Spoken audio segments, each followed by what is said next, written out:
History remembers the redcoats, the British soldiers in their crimson coats marching across continents in perfect formation. It remembers the soaring sails of the Royal Navy's ships of the line, a wooden wall of British oak standing against the horizon, guarding trade routes and projecting power across every ocean. We see the cannons roar from British warships, the Union Jack snapping in the wind, the disciplined lines of the King's army marching through the smoke of battle from Europe to India. This is the image of the British Empire we've been taught to see, an empire built on steel, oak, and gunpowder, forged by Wellington's armies and Nelson's fleets.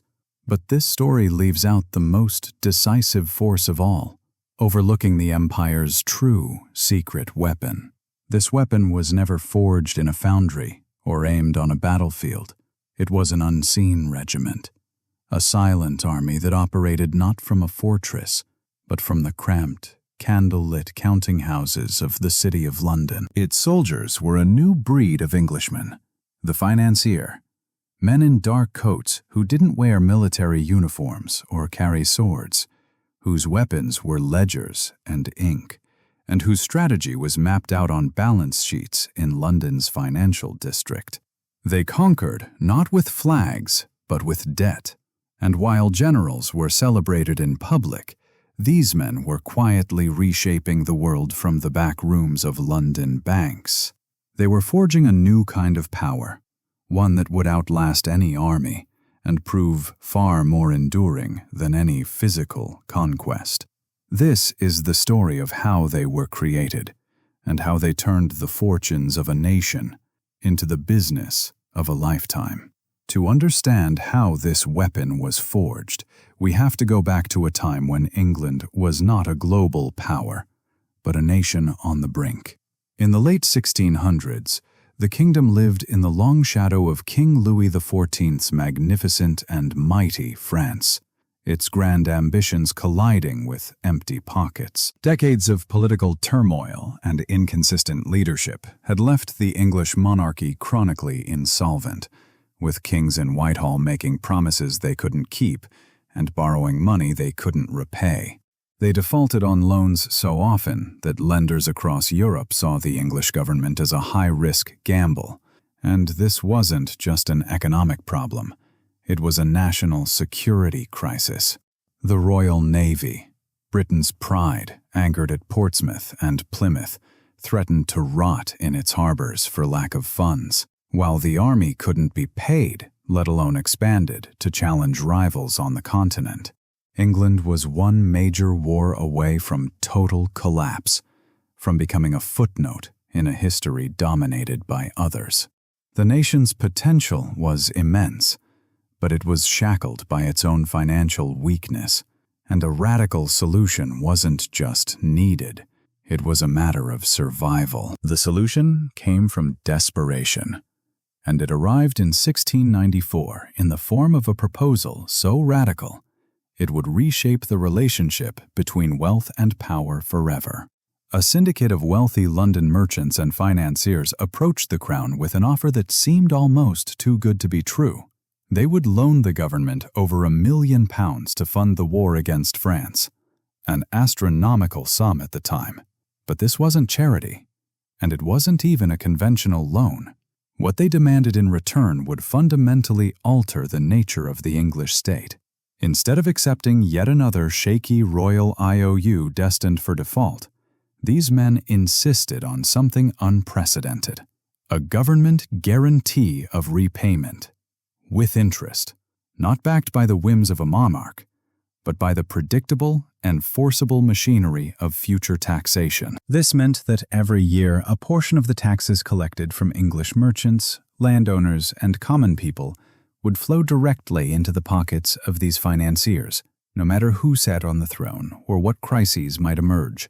The debt would never be fully repaid. It would be permanent, perpetual, a golden chain linking the fortunes of the state to the prosperity of these private creditors. In exchange for their loan, they would also receive a charter to operate as the Bank of England, giving them extraordinary privileges and a monopoly on handling the government's finances from their headquarters in London's Threadneedle Street. This wasn't merely a transaction. It was a transfer of power that happened in the shadows, away from parliamentary debate or public scrutiny. The merchants who gathered in the smoke-filled taverns and wood-paneled offices of London weren't just buying bonds. They were purchasing a permanent seat at the table of power, a guaranteed stream of income that would flow as long as England collected taxes. The government, desperate and cornered, gained something equally transformative: access to a seemingly bottomless war chest, the ability to borrow at will against the future productivity of the nation. The old system, where a king's word was worthless after a few broken promises, was dead. A new system was born, one where the credit of the nation was secured by the collective wealth of its people, managed and profited from by a new class of financial architects in the City of London. The weapon was forged, and the forge itself was now part of the arsenal. The true test of any weapon is the battlefield, and this financial arsenal proved its worth almost immediately. Across the long, brutal 18th century, Britain plunged into a series of sprawling global conflicts: the War of the Spanish Succession, the War of the Austrian Succession, and the epic 7 Years' War that would redraw the map of empires. These weren't brief skirmishes. They were multi-year campaigns fought simultaneously across Europe, the Americas, India, and the high seas, requiring an unimaginable flow of money to sustain British armies, supply fleets, and maintain diplomatic alliances. This is where the invisible hand of the London financiers translated cold ledger entries into decisive military advantage. While French and Spanish generals often began their campaigns with grand strategies and superior numbers, they watched helplessly as those plans collapsed midway through a campaign season. The treasury in Paris or Madrid would run dry, the flow of silver would stop, and suddenly there was no money to pay the troops or buy gunpowder. Soldiers deserted, supply wagons sat empty, and promising offensives ground to a halt not because of enemy action, but because of financial paralysis. A French commander might win 3 battles in a row, only to find himself forced to retreat because he couldn't feed his men for another month. Meanwhile, across the Channel, British commanders from the Duke of Marlborough to Robert Clive operated with a confidence their rivals could never match. They knew that behind every promissory note they signed, behind every requisition for supplies or wages, stood the vast credit network of the City of London, ready to honor the debt. This financial certainty changed the very nature of warfare. British generals could plan multi-year campaigns, confident that the money would keep flowing from London. British admirals could blockade enemy ports for months on end, knowing their crews would be paid and provisioned by the Bank of England's credit system. But perhaps the most devastating use of this weapon was the ability to wage war by proxy, to turn credit into entire foreign armies. British diplomats in Berlin, Vienna, and other European courts didn't just negotiate alliances, they purchased them outright, offering massive subsidies from London to foreign powers willing to fight Britain's enemies on the continent. A signature from a London banker could put 50,000 Prussian soldiers into the field against France, effectively multiplying Britain's military might without raising a single additional regiment at home. The financiers had created a force multiplier that no rival could match. They had turned money itself into soldiers, and the supply was limited only by the collective faith in Britain's ability to tax its people and honor its debts. While France exhausted itself trying to fund wars from a depleted treasury, Britain simply borrowed more through the City of London, spread the cost across decades, and let its bankers work their invisible magic. The bankers' power didn't stop at the edge of the battlefield. Once they had proven their worth as the architects of military victory, the merchant princes of London began to build something even more ambitious, a parallel empire of their own. This was one that didn't wait for government contracts or royal approval. but operated independently across every corner of the globe. While diplomats were still negotiating treaties and generals were drawing up battle plans, the merchant banks of London were already financing the infrastructure of the future, turning entire continents into extensions of their balance sheets. Firms like Baring Brothers, operating from their grand offices in the city, became synonymous with global commerce on a scale that had never existed before. They underwrote ventures that governments couldn't or wouldn't touch. American canals slicing through wilderness, railway lines connecting previously isolated regions of Latin America, mining operations extracting silver from the mountains of Peru and Mexico. Every project carried risk, but it also carried the promise of profit and, more importantly, dependency. When a South American republic needed capital to build a port, or an American state needed funds to expand westward, they didn't turn to their own governments.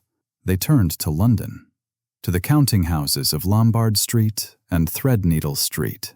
The London bankers would provide the capital, take their interest, and in the process, weave another thread into a vast web of financial relationships that all led back to the city. This network became something far more valuable than a mere lending operation. With agents, correspondents, and partners stationed in every major port from Singapore to San Francisco, from Buenos Aires to Bombay, the British merchant banks operated what amounted to a private, global intelligence service. Information flowed into London faster than it reached most governments. News of a revolution in South America, a crop failure in India, a gold strike in Australia, or a banking panic in New York.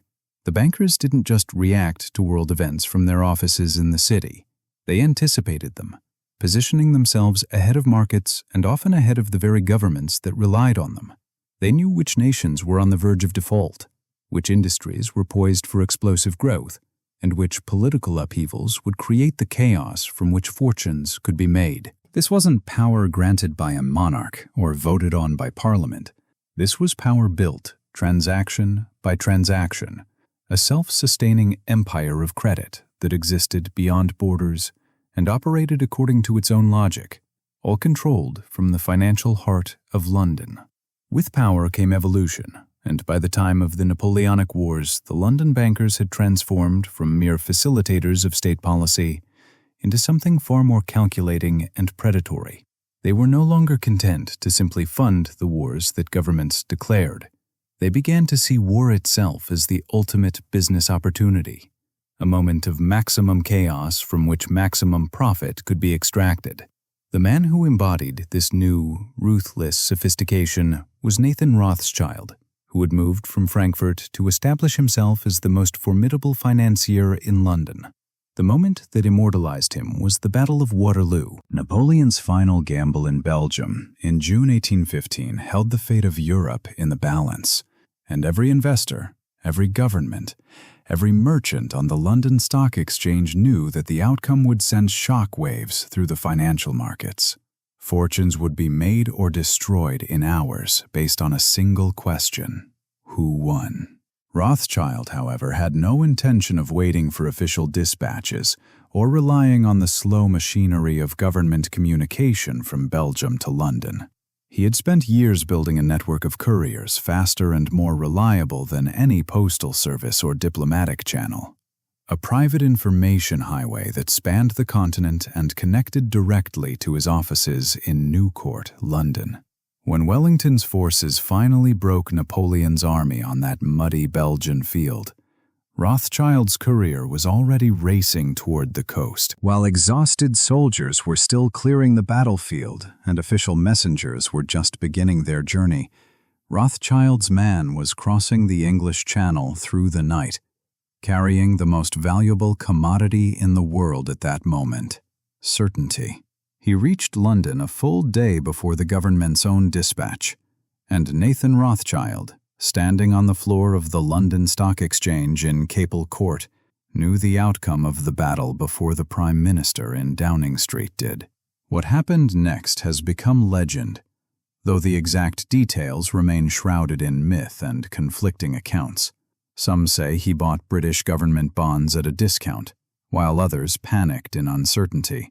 Others claim he manipulated the market by appearing to sell, creating a false signal of defeat before buying up everything at rock-bottom prices. What's undeniable is that he emerged from that day vastly wealthier and infinitely more powerful, cementing the Rothschild name as the most influential banking dynasty in London and across Europe. The lesson was crystal clear to anyone paying attention. Information was worth more than armies, and the man who knew first could shape reality itself. Crisis wasn't something to fear. It was the moment when the truly prepared could remake the world in their favor. By the late Victorian era, the transformation was complete.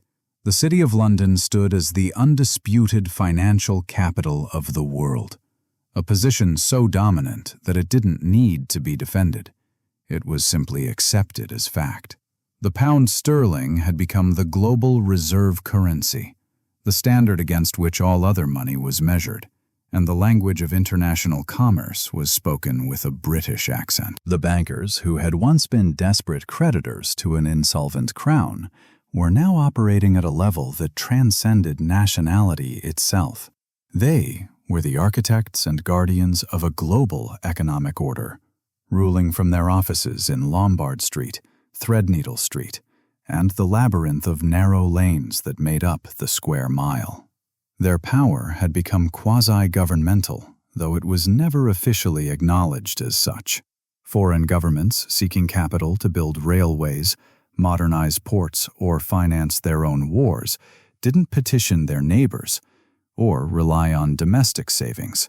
They sent representatives to London, to the grand offices of the merchant banks, where decisions that shaped the fate of nations were made behind closed doors. These weren't negotiations between equals. They were audiences granted by financial monarchs who could determine whether a nation would prosper or stagnate with a single decision. Want to industrialize? Align your economic policies with what the City of London expects. Need to refinance your debt? Accept the terms dictated by men who controlled more wealth than most treasuries. The London bankers didn't just advise on policy anymore. Their decisions were policy. Their preferences were law, and their networks were more extensive than the British Empire's diplomatic corps. The ultimate proof of this power arrived not in a moment of triumph, but in a moment of crisis. In 1890, Baring Brothers, one of the pillars of the British financial establishment with offices in Bishopsgate, faced catastrophic collapse after disastrous investments in Argentina went sideways. The firm's failure would trigger a domino effect that threatened to bring down the entire global financial system, wiping out fortunes across the city and destroying the credibility of London itself.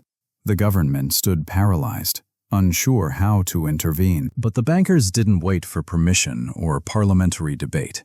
They acted. The Bank of England on Threadneedle Street, with the Rothschilds taking the lead, orchestrated an emergency private rescue operation. In a single room in the heart of the city, the titans of British finance gathered and decided the fate of the world economy, pooling resources to create a fund that would guarantee Baring's debts and prevent the contagion from spreading. They saved the system not because they were asked to, but because they could, and because the system they had built was now too valuable to let fail. They were no longer just Britain's secret weapon. They were the guardians of a world order they had created from the square mile. The British Empire as a political entity would eventually fade, its colonial territories gaining independence, its military dominance challenged and overtaken, its map shrinking back toward the small island where it all began. But the weapon that had built that empire never disappeared. It simply evolved, adapted, and was adopted by new masters who understood its value. The fusion of state power and private finance, perfected over centuries in the City of London, didn't die with the empire. It became the operating system of the modern world. Today's unseen regiment wears different uniforms, but fights the same war, Hedge fund managers in London and New York command capital pools larger than the GDP of entire nations, capable of challenging central banks and forcing sovereign governments to change policy with a single massive trade. Investment banks advise nations on privatization schemes, restructuring programs, and debt refinancing, acting as both consultant and creditor, judge and interested party. The revolving door between Wall Street and the U.S. Treasury, between the City of London and the British Treasury in Whitehall, between private finance and public policy, spins so smoothly that it's often impossible to tell where one ends and the other begins. Former bankers become finance ministers. Former regulators become bank executives. The same people who create the rules in government return to profit from those rules in the private sector. The playbook, written in those candle-lit counting houses of 17th century London, is still running, still generating returns, still shaping the destiny of billions who don't even know the game is being played. The permanent debt model, pioneered by the Bank of England, is now the foundation of every major economy. The use of crisis as opportunity, perfected by Nathan Rothschild at Waterloo, is now a sophisticated strategy deployed by distressed debt funds and vulture capitalists. The global intelligence network built by British merchant banks has become algorithmic trading systems and real-time data feeds that move markets in microseconds. The fundamental question we must ask ourselves is simple but urgent. Who wields this power now? The weapon forged from desperation and refined through centuries of practice is more powerful than ever. Operating at speeds and scales the original architects in Georgian London could never have imagined. Understanding its history isn't academic. It's self-defense. Because whether we realize it or not, we're all living on the battlefield of a war being fought with ledgers instead of bullets, where the casualties are measured not in bodies, but in futures foreclosed, in sovereignty surrendered, in wealth silently transferred from those who don't understand the rules to those who wrote them.